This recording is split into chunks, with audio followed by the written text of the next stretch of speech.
이거 정말 굉장히 중요한 주제죠. 그래서 오늘은 대한민국의 최고의 화두 중에 하나인 세대 소통에 대해서 어떻게 해야 하는가, 그것에 대해서 말씀을 드려보도록 하겠습니다.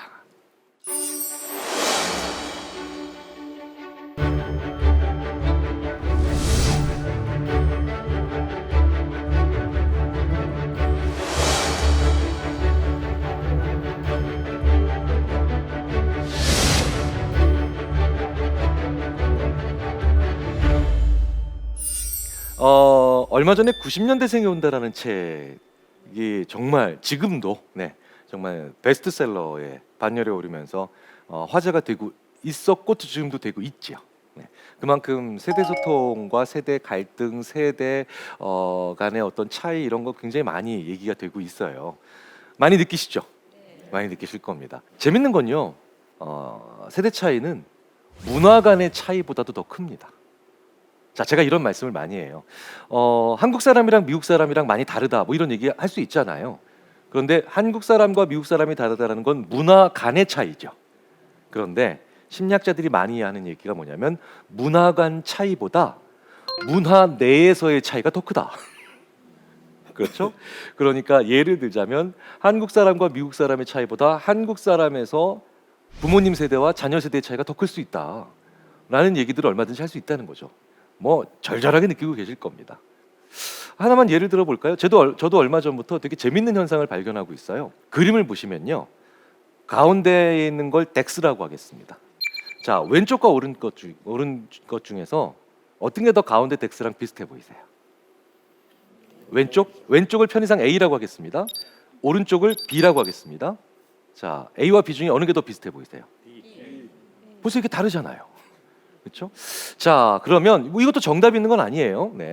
지난 시간에 의해서 굉장히 경계를 하고 계시는군요. 마음의 문을 닫으시면 안 됩니다.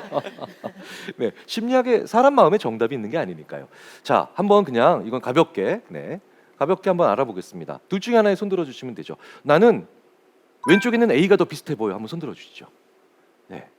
좋습니다. 내리시고요. 나는 B가 더 비슷해 보이는데 좋습니다. 내리시고요. 벌써 차이를 못 느끼시겠어요? A를 고르신 분들이 조금 더 젊은 세대 분들이 많이 손 드셨어요. B 손 드셨죠? B 손 드셨죠? B 손 드셨죠? 선생님들은 다 비슷하세요. 특히. 자, B를 고르는 마음은 뭘까요? B를. 이게 왜 비슷하다고 생각합니까? 모양이 다른데도 근본이 같잖아요. 같은 집안 출신이에요. 같은 집안 출신. 그러니까 뿌리가 같으니까. 그런데 A를 고르신 분들, 그렇죠? 집중적으로 여기 이제 좀 젊은 연령대 분들이 많이 드셨는데 A를 고르신 분들은 잠깐만, 덱스랑 A는 같은 구멍에 끼워 넣을 수 있잖아. 역할이 같은 거죠. 할 수 있는 기능이 같은 거예요.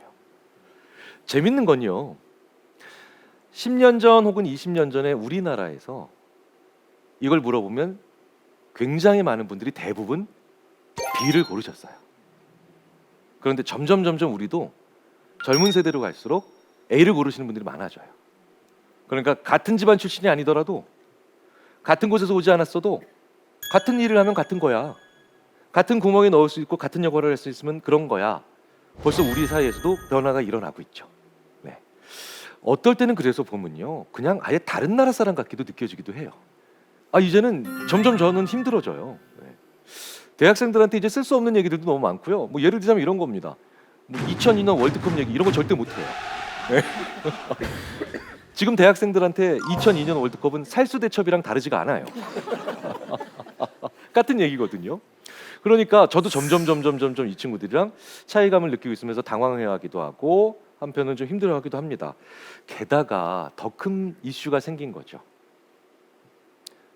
우리나라뿐만 아니라 모든 다른 나라도 그렇지만 특히 우리나라는 고령화 사회.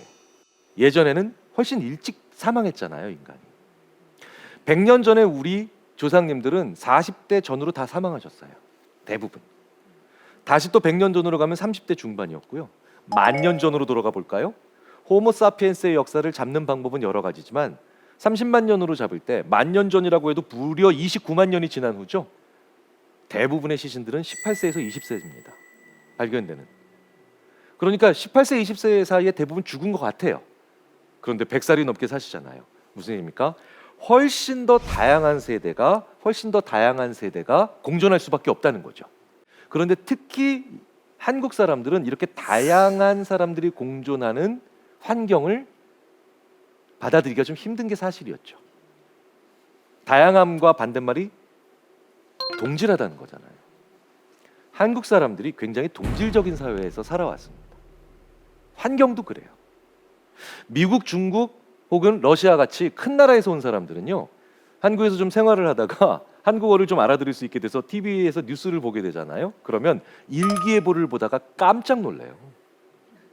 왜? 말도 안 되는 일기예보가 나오거든요. 우리한테는 당연한데. 여기서 이렇게 얘기합니다. 기상캐스터가. 내일은 전국에 비가 내리겠습니다. 미국에선 단 한 번도 전국에 비가 내려본 적이 없습니다. 중국이 전국이 추우면 기상 대재앙이 일어난 겁니다. 빙하기가 온 걸 거예요. 그렇죠? 그러니까 한 번도 같아본 적이 없는 그들과 늘 같은 우리. 게다가 우리나 한국은요, 비슷한 시기에 고등학교를 졸업하고요, 비슷한 시기에 사회에 나가고, 비슷한 시기에 결혼을 하며, 비슷한 시기에 아이를 낳고, 비슷한 시기에 또 여가 활동을 하고, 비슷한 시기에 은퇴를 합니다. 예. 그래서 항상 정년기라는 말이 있어요. 생각해 보세요. 결혼 정년기. 이 말을 외국 친구들한테 설명을 하는데 끝내 설명을 못했어요. 예. 왜냐하면 결혼 정년기라는 게 결혼할 때 최고로 좋은 연령대라는 거잖아요. 그럼 걔네들이 잠깐만, 그럼 결혼하면 나쁜 연령대도 있다는 얘기야? 아니, 그런 건 아니고 모든 건 때가 있다는 뜻이지. 그러니까 그게 왜 그때여야 돼? 왜 그 좁은 범위 내에 있어야 돼? 이게 우리가 동질적이다라는 거죠. 근데 이 동질적이다라는 게 어떤 것이 있냐면, 장점은 그래서 갑자기 한마음 한뜻으로 통일된 행동을 하기엔 굉장히 좋습니다. 결국 2002년 월드컵 얘기를 하게 되는군요. 외국 언론들이 깜짝 놀랐죠. 어떻게 전 국민이 같은 색 옷을 다 입고 나오는지. 그렇죠? 어떻게 전 국민이 모든 동네 다 거리로 튀어나오는지. 한마음 한뜻으로. 우린 심지어 IMF 때 전 국민이 금을 모았고요. 네. 그렇죠? 국가적인 환난이나 재난이 있을 때 전 국민이 나와서 외적과 싸웁니다. 네. 그래서 외국어로 번역도 잘 안 되는 것도 있어요. 의병 막 이런 거. 그렇죠? 자, 그런데 여기에는 이런 통일된 힘이 나올 수 있는 강한 긍정적 측면도 있겠지만, 그러니까 여기에는 함정도 있겠죠. 바로 저 사람도 나랑 같을 거야, 너도 나랑 같은 생각할 거야 라고 하는 가정을 은연중에 할 수밖에 없게 된다는 거예요. 사실은 이미 다양한 세대가 공존합니다. 예전에는 없었던 현상이죠. 예전에는 왼쪽과 오른쪽에 있는 각기 가장 나이 든 세대와 가장 젊은 세대는 공존할 수가 없었습니다. 인간의 수명이 그렇게 길지 않았기 때문에. 이젠 벌써 1940년대 산업화 세대, 저희 부모님 세대시죠? 부모님 세대, 우리나라를 정말 여기까지 끌어올리신, 주춧돌을 놓으신 분들입니다. 그리고 그 유명한 베이비 부모 세대, 그렇죠? 이제 막 은퇴를 시작하시면서 가장 숫자도 많고요. 그리고 이제 또 다른 유명한 386 세대 많이 들어보셨죠? 그리고 X세대. 네. 그러니까 제가 X세대와 386 세대 꼭 가운데 있는 세대예요. 네. 그리고 뭐 밀레니얼 세대, 그리고 이제 뭐 Z세대, 별의별 세대, 이제 뭐 별의별 세대 더 나오겠죠. 네. 이렇게 다양한 세대가 존재하고 있는데, 이 다양한 세대가 동질적이라고 생각하기 시작하면 우리는 내가 생각하는 걸 저 친구도 생각해야 됩니다. 근데 저 친구는 그렇게 생각 안 해요. 그럼 이상한 거죠. 그러니까 저 친구 좀 이상하니까 다른 게 아니라 틀리다는 생각을 하게 되고, 그런 과정에서 갈등은 많이 일어날 수밖에 없고 오해가 생길 수밖에 없다는 거죠. 자, 그럼 어떻게 풀어가야 될까요? 자, 먼저 그러기 위해서는 우리 인간의 욕구라는 게 무엇인지 먼저 이해를 하셔야 됩니다. 왜냐하면 결국 생각이 욕구로부터 나오거든요. 욕구가 없는데 어떻게 생각을 하겠어요? 그래서 이 욕구라고 하는 건 AI와 인간의 근본적인 차이이기도 합니다. 예전에 이세돌 구단이 2016년에 구글 알파고에게 바둑을 졌죠. 그런데 그 다음에 또 그때 당시에 아예 현재 세계 랭킹 1위였던 중국의 커제 구단이 또 알파고와 바둑 대결을 펼칩니다. 커제 구단은 알파고를 이기고 싶다는 욕구가 있었죠. 근데 결국은 끝내 못 이겼어요. 사실 훨씬 더 원사이드하게 졌죠. 그래서 커제 구단은 욕구가 좌절됩니다. 그래서 기사 보도를 보면, 그래서 마지막 대국을 지고 난 다음에 커제구다는 그 욕구가 좌절돼서 다음 행동이 어떻게 나왔느냐? 술 마시면서 울었다고 나왔어요. 예. 그런데 국을 알파고는 커제구단을 이기고 싶다는 욕구가 없었죠. 예. 그래서 국을 알파고는 이기고 난 다음에 국을 직원들과 함께 축하 파티를 열지 않았어요. 구글의 알파고는 커제구단이 술 마시는 그 시각에 전원이 꺼집니다. 그러니까 다음 행동이 없는 거죠. 그러니까 욕구는 행동을 만들잖아요. 그러니까 욕구를 이해해야 그 사람의 다음 행동을 이해할 수 있겠죠. 그래서 저희는 세대 간의 문화가 다르다, 좋아하는 게 다르다, 트렌드가 다르다라고 하는 그런 피상적인 측면이 아니라 욕구라고 하는 것이 무언지에 대해서 근본적으로 시작을 한번 해보려고 합니다. 그런데 이 욕구가 참 재밌죠. 동물도 욕구가 있겠죠. 사람도 욕구가 있을 겁니다. 그런데 동물의 욕구가 더 정확합니다. 정확한 거는 부정확한 것보다 더 좋다라고 생각을 하시잖아요. 근데 그렇게 치자면 동물이 더 정확한 겁니다. 무슨 얘기냐? 자기가 무엇에 대해서 욕구를 가지고 있는지를 정확히 알고 있다는 거예요. 그래서 다른 것으로 대체가 불가능합니다. 강아지 키워보신 분들은 잘 아시는 현상이에요. 강아지 키워본 분들은요, 사료를 바꾸기가 얼마나 어렵다는 걸 알고 계세요. 강아지 키우는 분들은요, 처음에 A 회사의 사료를 쓰다가 A 회사에서 이 사료를 더 이상 만들지 않는데요. 그럼 이제 B 회사 걸로 바꿔야 됩니다. 그러면요, 절대 안 먹는다는 걸 가지고 되게 힘들어하십니다. 그래서 사료를요, 첫날에는 새 사료인 브랜드 B의 사료를 25%만 섞어야 돼요. 그리고 50, 75, 100 이런 식으로 거의 일주일 넘게 계속 이렇게 조금씩 늘려가면서 꼬셔야만 그 강아지는, 우리 집 강아지는 새로운 브랜드의 사료를 먹기 시작합니다. 우린 그렇지 않죠. 배고파 이러다가 야, 짜장면 먹을까? 이러다가 옆에서 삼천짬뽕을 먹고 있는 거 보면 야, 짜장면 먹으러 들어갔지만 얼마든지 삼천짬뽕 먹을 수 있어요. 되게 쉽게 대체를 한다는 거죠. 인간은 자기가 10점 만점에 9.5의 굉장히 강한 욕구를 지니고 있다는 걸 지금 상태에서 지니고 있다는 걸 느끼고 있습니다. 즉 나는 지금 욕구가 굉장히 센 게 있어요. 근데 그게 뭔지를 잘 모르는 거예요. 그게 뭔지를. 네. 그런데 동물들은 그게 뭔지도 아는 거예요. 그러니까 A 브랜드의 사료에 대한 욕구에 대한 것을 가지고 있기 때문에 B 브랜드로 대체가 안 되는 겁니다. 그런데 인간은 그게 대체가 쉽게 돼요. 왜? 부정확하거든요. 이게 얼마나 재밌는 현상인지 일상적인 생활로 한번 말씀드려 볼까요? 제가 대학교 1학년 때 영희라는 여자친구를 되게 사랑했습니다.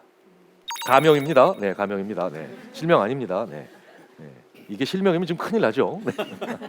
제가 영희라는 여자친구를 되게 좋아했습니다.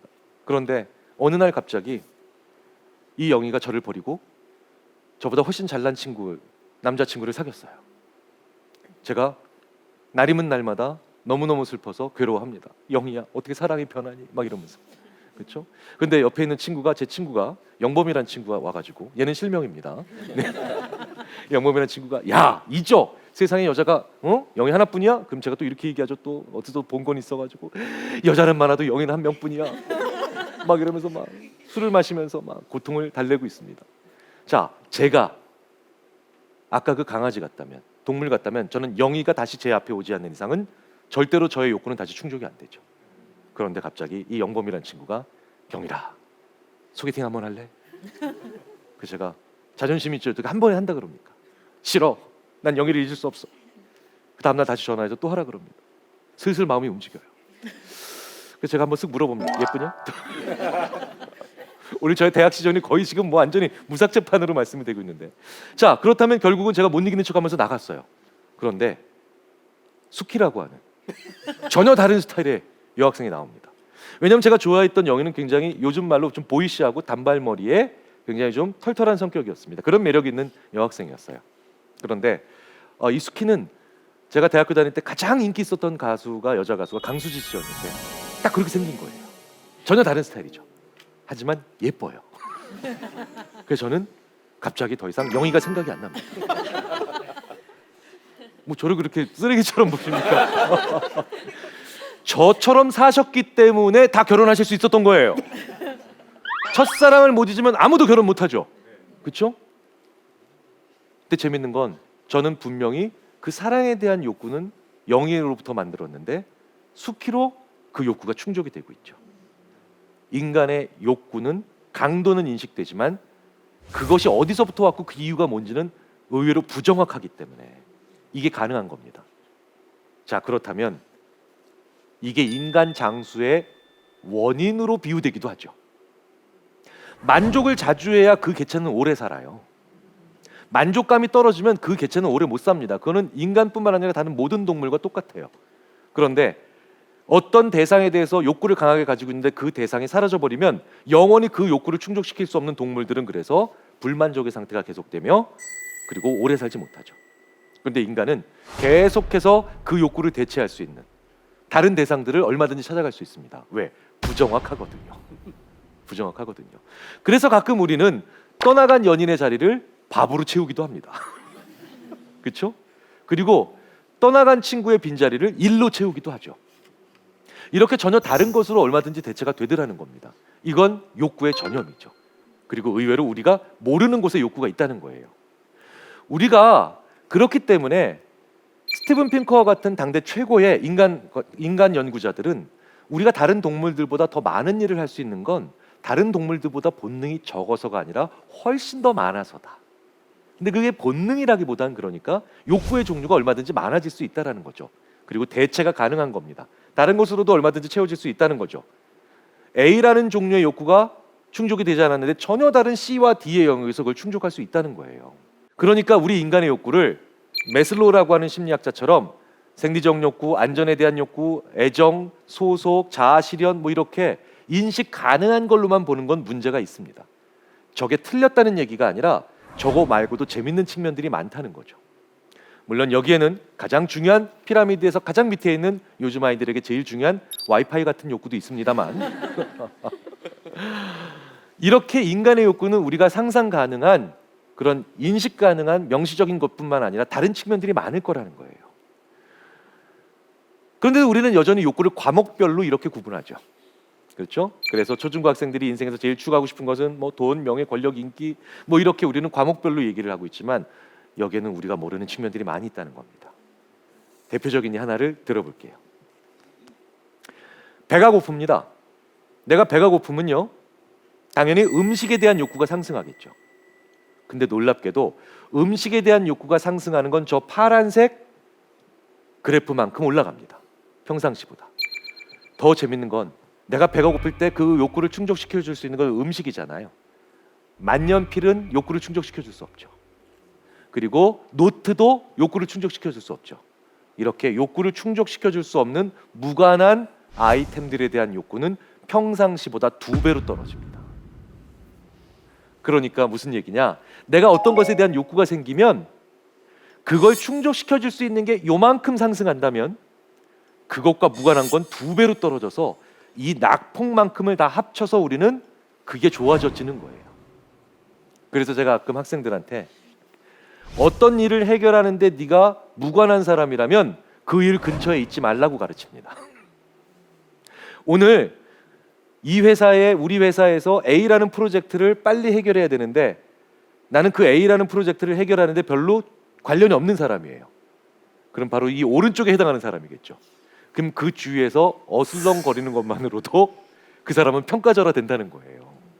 네. 그래서 가끔은 검색창 옆에 있는 광고가 오히려 부정적인 효과를 일어내기도 합니다. 우리는 검색창 옆에가 가장 좋은 광고 위치라고 생각을 하잖아요. 그런데 내가 오늘 뭔가 되게 찾고 싶은 게 있어요. 찾고 싶은 게 있다면 그것과 무관한 광고가 옆에 있으면 더 누르겠죠. 그렇죠? 이런 식으로 의외의 효과가 일어나기도 합니다. 인간의 욕구는 참으로 재미있고 미묘한 거예요.